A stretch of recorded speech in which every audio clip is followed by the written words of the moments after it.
Welcome everyone to this Google Hangout on Air. Today we're having an interview with Georgia Harper. We're going to be talking about open education, specifically issues of copyright and how they relate to educators using, reusing, and sharing educational resources.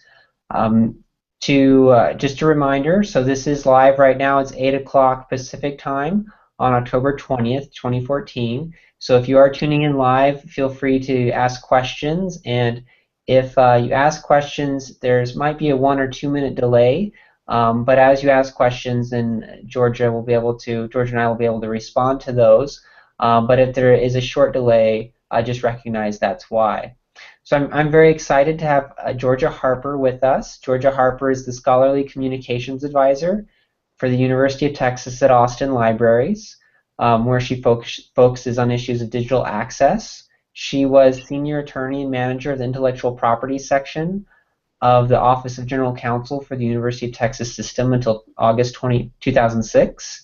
And she's also the author of the online publication Copyright Crash Course, which can be found at copyright.lib.utexas.edu, which has just some great information about copyright, fair use, and uh, for me has just been really helpful for understanding some of the big concepts and also some specifics of what do I as an educator need to understand about copyright.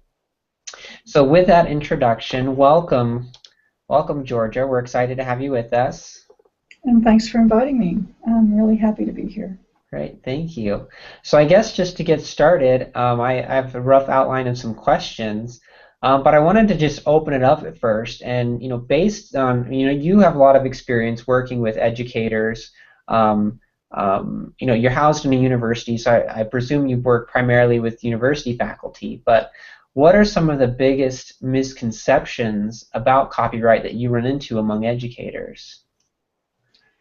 Well, I think one of the biggest problems for most people, not just educators, but most people around copyright, is that they tend to either think it's that you can do anything you want, or they think it's so restrictive that you can't do anything. So that there are these sort of extreme takes on the law that neither position, of course, really reflects the way the law is. The problem, of course, is that the law itself is so complex that it lends itself to this kind of misunderstanding. So I'm never, ever surprised by what people think the law means or what it says. Mm-hmm. But the effort for people like me, and anyone who wants to help people understand copyright, is to take that complexity and nuance and convey it in a way that isn't so legalistic that it's actually useful and in the middle between those two extreme reactions. Yeah, absolutely. And I think I see that too when I work with educators. Like it seems like most of the time coming into it, they kind of take the one side that you're talking about where they, either don't think about it or don't think it's an issue, but then once we start talking about it, they go quickly to the far other side and start to think, whoa, I can't do anything. And so finding that understanding enough to find that middle ground, I think, is essential. Yes. So really these issues are coming to light. I mean, we're talking about them so much now as a result of digital media. The whole reason we're talking about open education is because of the abilities that the internet gives us to copy and redistribute information on a massive scale. So one of the main questions that I get a lot is, how does copyright apply to different forms of media? So there's a copyright that applies to a printed book. Is that different from the copyright that might be applied to a blog post or a video on YouTube or music that I might be able to download from a site? Are there different restrictions or rules of thumb for different formats of media? Well, actually, the way the law is set out, there aren't. Everything is treated the same. And while that might be reassuring in many ways, you don't have to learn a bunch of different rules. In fact, the way the industries around the different formats have evolved their content really doesn't, well, the one-size-fits-all copyright isn't really the best approach for each of those different content types. I'll give you one example. Software. Software is protected by copyright, but how long do you think the shelf life of the average software program is? Do they need life of the author plus 70 years of protection for a software program? Probably not, but they get it. Same way with your grocery list or your to-do list that you might have scratched out this morning. You get life of the author plus 70 years for that. Do you really need that? Probably not. So, in effect, the rule is the same for everything in terms of term, the amount of protection, the depth of protection. But the industries don't really move at the same speed with respect to how much they need. So, you know, it leaves open this question of whether one rule for everything is really the right thing. I guess it gives us some freedom when we encounter different media on the internet that we don't have to worry about, well, this is music, so I've got to be especially careful, or this is, you know, somebody's book, so I have a certain rule to learn. But, you know, it really doesn't work as well, I think, because it is so one size fits all. Yeah, so on the one hand, that is nice because there isn't a different standard. But on the other, yeah, it doesn't seem to make sense. I mean, so software, that's crazy to think about what the software was like 20 years ago, and that software is going to be copyrighted for another 80, 90, 100 years. That's crazy. So I think one of the questions that comes out of this sometimes is, you know, educators may try to take something that's in one format, move it to another. So, for instance, scanning printed texts and those kinds of things, or and I think, I don't know, just oftentimes I think typically people, we just get the mindset that, you know, if I have the ability through technology to do something, then I don't necessarily need to think about what the implications of that may be, especially if it's just me, if there's no one else that may see what I'm doing, whether that's, you know, scanning printed text or it's making copies of DVDs for my personal collection. Maybe I own the DVD and I'm making a copy of a backup or those kinds of things. So, so I mean, that's just a kind of a simple question that is asked of me sometimes is can I, you know, make copies of things, or what are the regulations for making copies from one format to another, or within the same format even, and what kinds of things do I need to think about when I do that? Yeah, that's an excellent question. The idea of something being personal use, so I'm making this copy of something I own for myself. There was a time when that kind of use wasn't even considered an infringement. It was sort of like outside the realm of copyright law.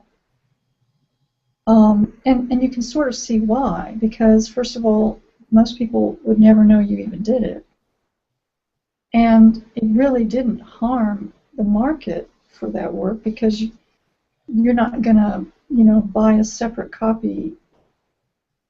You know, if, for example, if you wanted to take an article into the lab to do some work with it, and you didn't want to spill lab chemicals on it, it's not like you're going to buy another copy to take into the lab.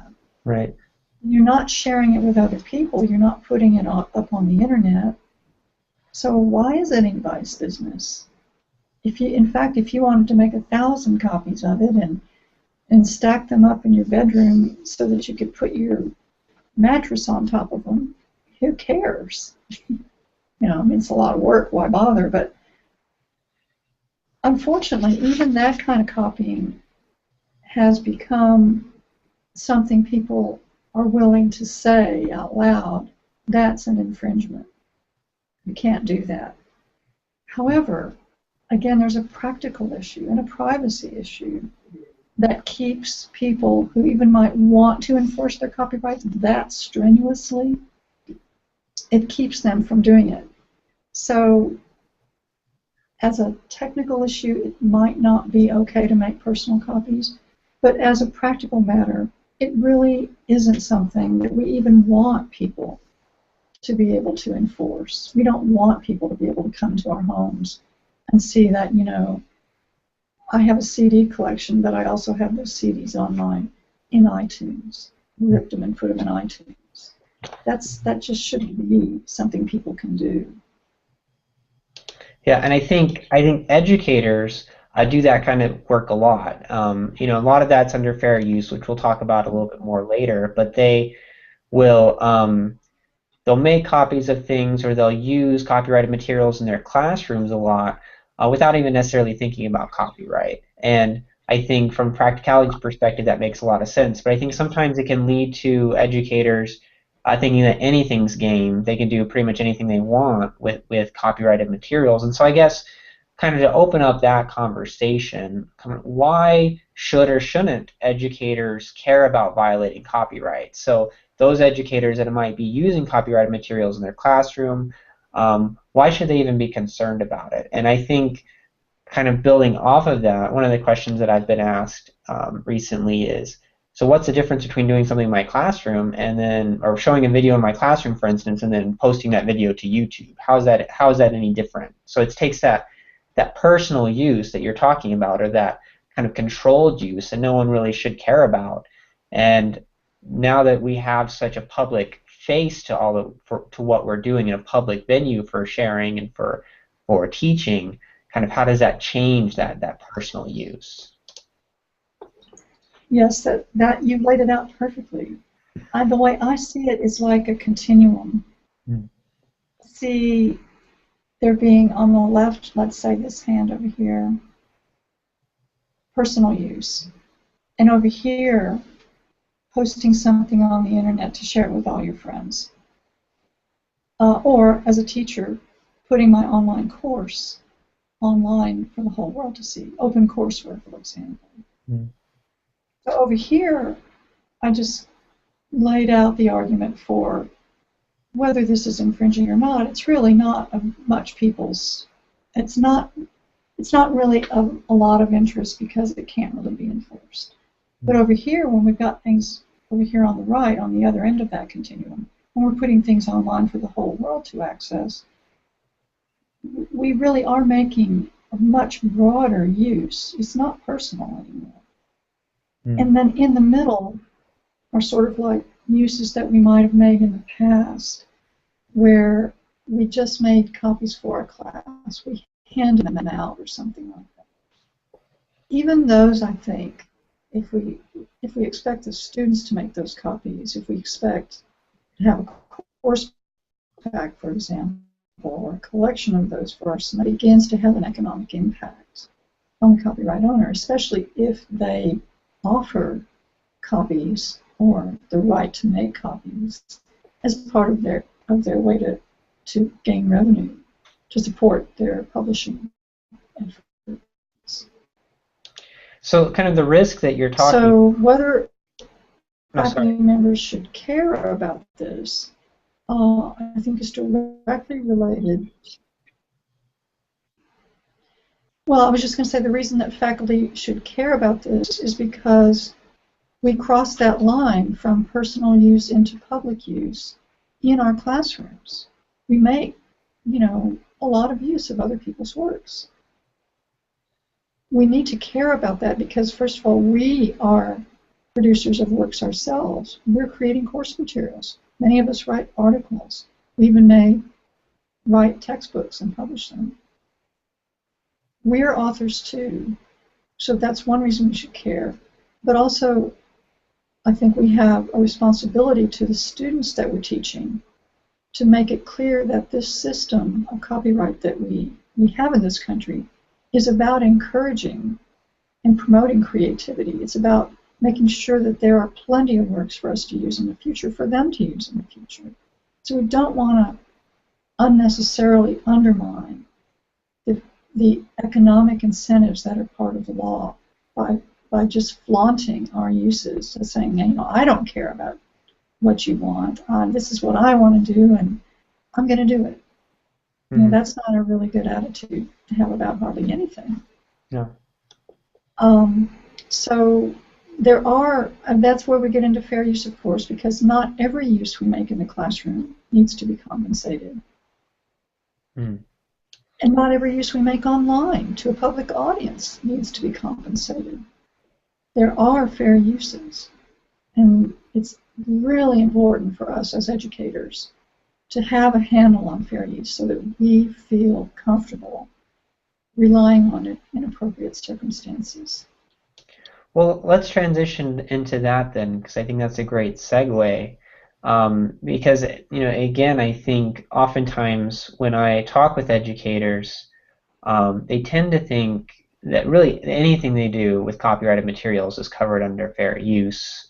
And actually, we did a study this summer where we brought teachers together, we taught them about issues of copyright, we did a pre and post on it, and it was interesting that they all came in with fairly high confidence in their understanding of fair use. But then by the end, they recognized they had a lot of gaps that they weren't aware of at the beginning. So I guess, how would you explain fair use to a brand new educator who's unfamiliar with the concept? I would start, well, let's see. I usually start by making it clear that not all fair uses are equal. There are two big categories of fair use that you need to think differently about. Some uses are very creative. They take a work and they make changes to it. They structure it differently. They augment it. They present it in a completely new light to a different audience and for a different purpose than it was originally prepared. These are called transformative uses. And we have really a different way of looking at what's fair in that context than the uses that are not transformative. And those, in contrast to the transformative, are uses where we're using the materials of someone else in pretty much exactly the same way that they intended them to be used. So a textbook is a good example of a non-transformative use in the classroom. If I wrote a textbook, I'm writing it for a specific audience. Let's say a college audience of students with a certain amount of experience with this subject. So if you, as a teacher, assign that textbook, you're using it exactly like I hoped you would. On the other hand, if I create a film, let's say it's a comic short, and I create it to enter it into a contest for a film, you know, some sort of film award, and I win, and that gets distribution, and it ends up, you know, being part of a big festival or something, you know, and then 10 years later or 20 years later, or even contemporaneously, you as a faculty member want to study that film to compare it and contrast it with the similar genre films from 20 years earlier, or you want to compare it to those kinds of films from Japan, or you want to study the way I did my cinematography or my lighting, or you want to look carefully at the speech patterns of the characters in my film.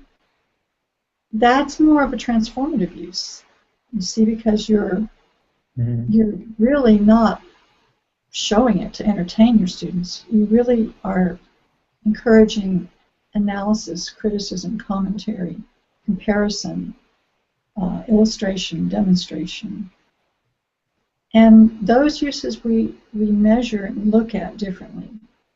I know I've gone on a long time about this difference, but it's really important. When And I'm going to go on a little bit longer if that's okay. No, that's great. When we have a non-transformative use, like the textbook or an article that was written about a scholarly subject, we really have to pay attention to whether the author and the publisher of that work are trying to license it to us. Because if they are, that market opportunity they're giving us is something we need to pay attention to. Fair use says we need to pay attention to it. It's the fourth factor. We also have to pay very close attention to how much we use without permission. We have to pay attention to whether the work is creative or whether it's more factual, because factual works aren't protected so much. Really, really zero in on all these different aspects of it, and we will end up limiting our use without compensation to a very small part. If we want to use more of it, we'll get a license. But now if we flip it back to the transformative creative use, once we've established that we are making that kind of creative use, scholarly, educational, nonprofit, discussion, criticism, commentary, then the amount that we want to use should be no more than we need to make our point. And it's a little bit more, frankly. In fact, it can be the whole work, if that's what you need to make your point. And the fact that a license might be offered is much less important to us. And the reason is because what if we want to criticize that work? What if we want to really poke holes in the premise of that work? Or debunk its myths, or scathingly attack it? Are we going to get permission from the owner to do that? Right. So if we had to ask, they can say no, or they can put a price on it that's so high that we can't afford it. So that's why courts they tend to discount the availability of a license for transformative uses. You don't discount that availability for non-transformative. So you see that's why I feel it's so important to separate out those uses into the two different categories. Yeah, that's really interesting. And so it seems like from what you're saying that educators' works, as they use copyrighted material, if they're transformative uses, those tend to be more, they tend to be able to use a little bit more and have a little bit more freedom of how they use it without compensation, without a license. So I guess that leads me to wonder then, about, we use a lot of materials that are created by educational publishers, for instance, right? But then we also use a lot of materials created by others, like you mentioned movies, for instance, for a video analysis. So it seems like based upon that understanding, things that are created by educational publishers are going to probably more often fall into the non-transformative category. Is that a fair estimation? Absolutely. You got it. That doesn't mean we don't have fair use there. It's just that the availability of a license is going to weigh against us. So unless our use is of a small part, we really need to be looking at licensing it. And I think that's where our campuses, our university libraries, especially, are really stepping up to help us here, because they're licensing, at least on our campus, and I know on many university campuses, they're licensing huge amounts of material that they know we need. They don't license everything we need, but they're really spending a lot of money to try to help us meet this need without us having to go out and get permission for everything we want to do. In the K-12 environment, however, I'm pretty sure that's not happening. Right. That's where open resources, open access materials, open educational resources become hugely important to us, because these materials don't require us to ask for permission or pay a license fee, because the owners have already told us exactly what it's okay for us to do. Great. I guess just kind of following up with that comment about university libraries and the work that they do, and the very important, great work that they do. It seems like that when it comes to fair use, there are a lot of misconceptions about the amount of something that can be used. And from what you've already said and from what I've heard you talk about in the past, it seems like that's very much more focused on the intent of your use and those kinds of things. But oftentimes we hear these kind of guidelines or even rules sometimes that, oh, fair use only applies to the first 10% of a work, or fair use means you can use 10 minutes of a video and not a second more. Kind of where do those come from, and what is the basis for those, and is that accurate?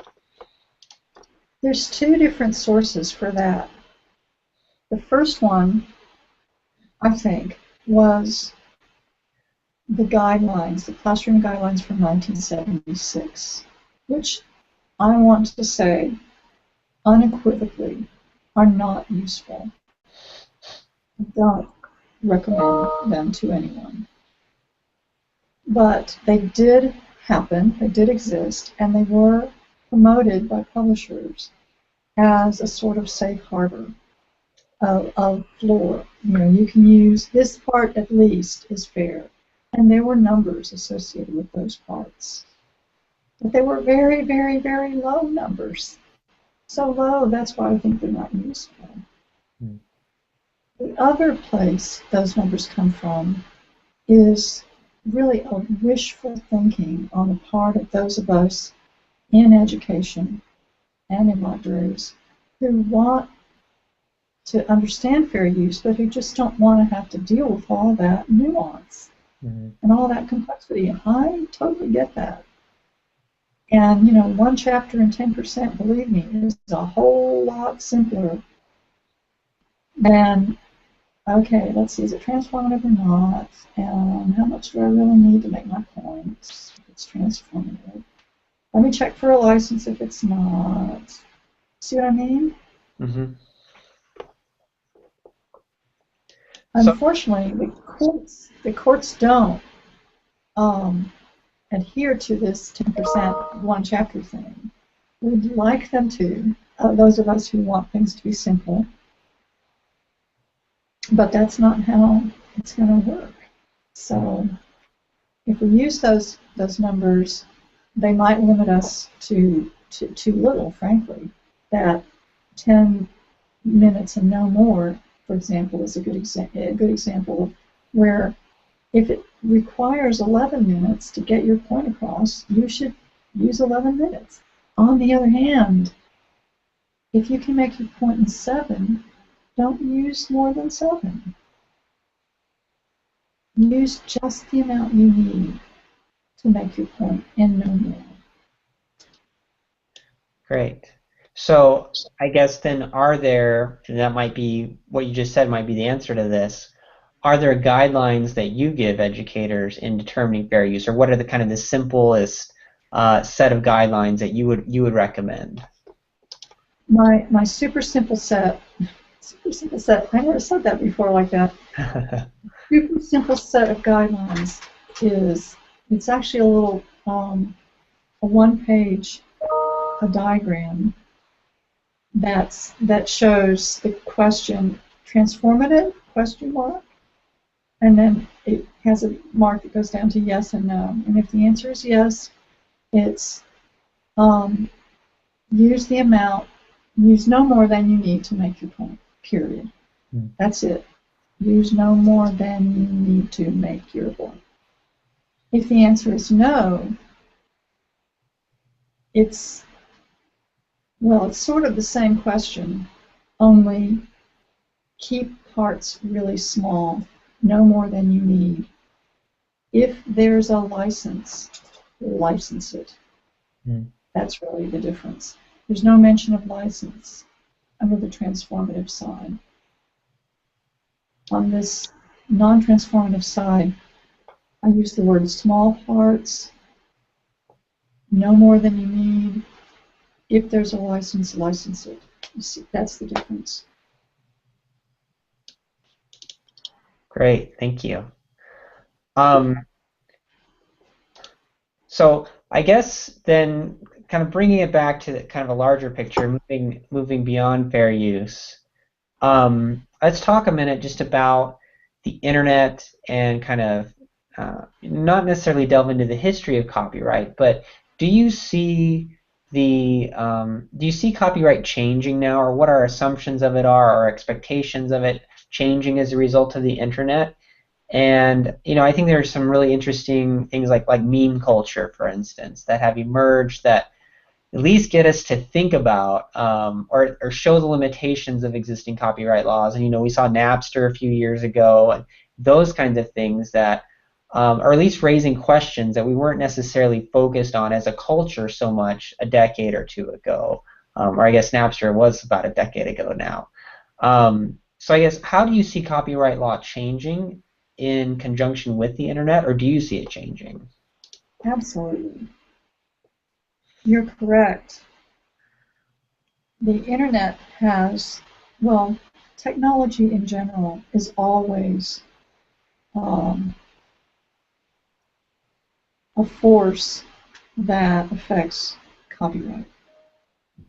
Anything that makes it easier to make copies, easier to create derivative works, increases the risk that the incentive that the law provides will be undermined. So it goes back, more than a century to the beginning, the piano roll, believe it or not, was one of the first instances where a new technology, the player piano, challenged the industry at the time, which was about printed sheet music. It's like, is this somehow, can they do this? Can they print up this thing that makes the music play? Is that okay? And then, fast forwarding to things we're more familiar with, well, there was film. Is telling a story that's in a book on a film, on celluloid, I think it was at the time. Is that somehow an infringement of my rights in the book? And then there was the copy machine, the Xerox machine. Then there was the video, the VCR. And there was, the ability to put things online. And all of a sudden, this law was written over the course of 2 decades, from the mid-50s to the mid-70s. That's when our current law was written. Is that law prepared to help us understand what to do and what's okay and what's not okay in the 21st century? And many people, I would say probably most people at this point, say no, it is not. It's been in serious need of attention for at least 15 or 20 years, if not more. Mm-hmm. It takes a long time to build up enough problems, to build up a high enough stack of problems that no one's in favor of the status quo anymore. That's where we are. It will take the last time it took 2 decades to go from, okay, let's revise this law, to signing the new law and having it go into effect. I don't know if it'll take 2 decades this time, but we have already begun the process. The Copyright Office and the committees in Congress that are in charge of copyright have already begun the process for creating a new Copyright Act. And this is where it's easy to be, if you're a librarian, or if you're a musician, or a filmmaker, to be very eager to see the law change in the ways that will help you and your constituents. Mm-hmm. But all of these different constituencies see things differently. So there's going to be this kind of, I don't want that. Yes, let's have that. No, no, no, that won't work for us. No, no. There's going to be this horrible cacophony of desires expressed that will not, they won't work for everyone. And that's why it takes such a long time to work out. The copyright law, I used to have a copy of it on my desk, but it's all online now, and no one uses physical copies anymore. But I think it's up to like 900 or 1,000 pages. It's huge. All of the issues that it deals with, every little tiny one of those issues has to be hashed out anew. And people care passionately about how it's going to go. So I would say it's anybody's guess what the new law will look like. But it doesn't mean we can't or we shouldn't get in there and fight for it to be the way we want it. But we have to recognize that the nature of compromise is going to make for a law that probably no one is all that happy with. Mm. But that's the point of copyright law. It's supposed to balance things out. It's supposed to provide enough of an incentive, but not a straitjacket. Mm-hmm. It's supposed to give the public benefits, but not at the expense of that incentive. Right. So we'll see. And there's one other thing. By the time they get done with it, it will already be obsolete. The process of revision, of courts having to interpret it, of amendments needing to take place, will start immediately. Mm. Thank you. So, and you did this already, but you suggested that I think this creates a segue to introducing really the theme of our course, which is open resources, and thinking about those 900 pages of copyright restrictions. I mean, yes, teachers need to understand how to use, fair use when it comes to copyright, what they can use in terms of their classrooms, but it seems to me that there's kind of the entire idea of open educational resources and open content arose in kind of as a subversion almost of copyright, in the sense that not trying to supplant it, but trying to operate within the known limitations and restrictions of what copyright is, and creating alternatives or ways for people to share that they wanted to share. So could you speak to that just for a minute about what do you see the benefits of copyleft and Creative Commons licensed works? What are the benefits? What are the limitations of these kinds of things for educators? I think the biggest benefit is that it allows us as individuals to say this big, long, hefty, muscly kind of copyright that everybody gets, the second their pencil hits the paper or they put the save key on their computer, I don't need all that. I don't need all that. I'm fine if you want to use my work. I'm fine with that. It goes back to that question we had earlier about, is the copyright law the same for all the different media? And it is, but we don't all need that big, old, fat copyright. Mm-hmm. So copyleft is where a lot of this began, actually. That's the software industries saying, we want to share our stuff. Our stuff gets better the more people who use it and tell us what's wrong with it. So we don't want to, when we put software out there, have people afraid to use it. We want to tell them what they can do. And if they make changes to our stuff and make it better, we want them to share that too. So let's all just get into this sharing mode here with our software, and let's make it all, we'll make it better.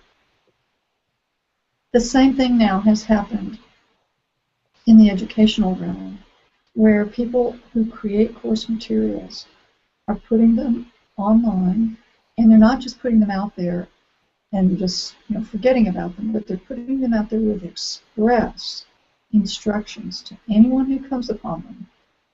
Any reader, here's what I am perfectly okay with you doing. Please help yourself.